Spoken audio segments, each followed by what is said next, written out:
వెళ్ళను అధ్యక్ష. ముందుగా అసలు ఈ మూసీ మోడర్నైజేషన్ ప్రాజెక్టుకు ఎంత ఖర్చు అవుతుంది? ఒకసారి ముఖ్యమంత్రి గారు 1,00,000 కోట్లు ఖర్చు పెడుతున్నామన్నారు, ఒకసారి 1,50,000 కోట్లు ఖర్చు పెడతామని డిఫరెంట్ టైమ్స్లో డిఫరెంట్ స్టేట్మెంట్స్ వచ్చాయి.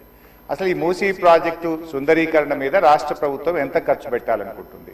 ఎందుకంటే ఒకవైపు పిల్లల స్కాలర్షిప్లు ఇవ్వమంటే డబ్బులు లేవు, కోసుక తింటారా అంటున్నారు, లేదా రిటైర్డ్ ఎంప్లాయీస్కు డబ్బులు ఇవ్వండి అంటే డబ్బులు లేవంటున్నారు.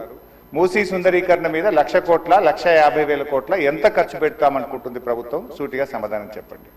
2, ఇప్పటి వరకు మూసీ సుందరీకరణలో ఎన్ని నివాసాలు కూల్చివేశారు?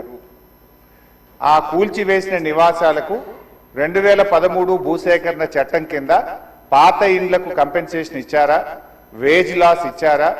లేదా సింపుల్గా కేసీఆర్ గారు కట్టిన డబుల్ బెడ్రూమ్ ఇళ్లలో అసైన్మెంట్ చేసి పంపారా? 2013 భూసేకరణ చట్టం ప్రకారంగా 14.5 లక్షల రూపాయల డబ్బు ఇవ్వాలి వాళ్ళకు. పాత ఇంటికి R&Bతో ఎస్టిమేట్ చేసి డబ్బులు ఇవ్వాలి. అదేవిధంగా సెలబుల్ రైట్స్తో కూడినటువంటి 200 గజాల స్థలంలో కట్టిన ఇల్లు ఇవ్వాలి. ఆ రకంగా ఇచ్చారా? ఇవ్వలేదా? ఇస్తే ఎప్పట్లోకి ఇస్తారు? ఎన్ని నివాసాలు కూల్చారు? ఇంకా మీరు ఐడెంటిఫై చేసి కూల్చవలసిన ప్రభుత్వ ప్రైవేటు ఇల్లు ఎంత భూమి ప్రభుత్వ ప్రైవేట్ సేకరిస్తున్నారు? సమాధానం చెప్పండి. నంబర్ 3, గౌరవనీయులు మంత్రి గారు మాట్లాడుతూ ఆన్సర్ సిలో ఏమన్నారంటే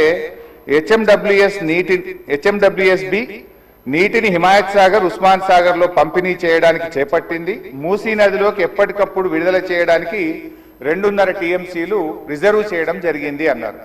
అంటే స్వచ్ఛమైన గోదావరి జలాలను మూసీలో వదులుతామన్నారు, సంతోషం. మరి ఈ 2.5 టీఎంసీల గోదావరి జలాలు ఎక్కడి నుంచి తెస్తున్నారు? గత ప్రభుత్వం కాళేశ్వరంలో భాగంగా నిర్మించిన మల్లన్న సాగర్ నుంచి నీళ్లు మూసీకి తెస్తున్నారా? ఇంకెక్కడి నుంచైనా గాల్లో నుంచి తెస్తున్నారా? ఆ 2.5 టీఎంసీలు కాళేశ్వరం ప్రాజెక్టులోని మల్లన్న సాగర్ నుంచి వస్తున్నాయా? ఎక్కడి నుంచి వస్తున్నాయో సమాధానం